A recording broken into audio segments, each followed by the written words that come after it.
Tô vontade agora, só descarregando o peso devagarzinho, aumentando, né? É isso aí. Isso. Tá show. Tenta distribuir de forma igual, já tem pé, não vai andar. No primeiro passo é que você faça mais, só distribuir de forma igualitária assim. Metade do peso na outra perna, total na outra. Tenta fazer agora aqui, ó.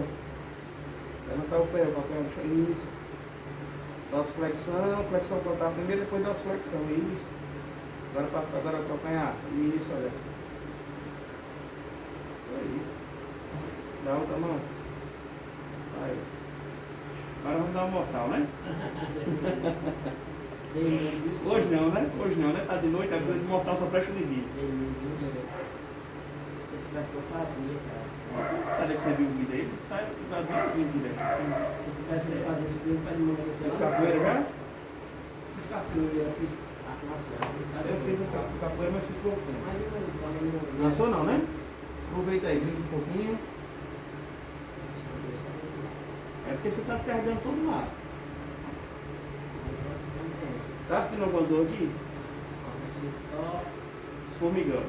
Normal.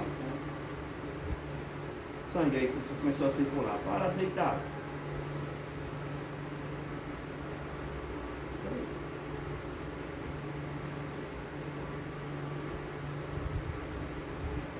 Faz aquele movimento de para frente.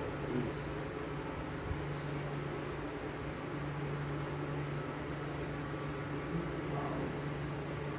Coisa boa, né? Sensação boa?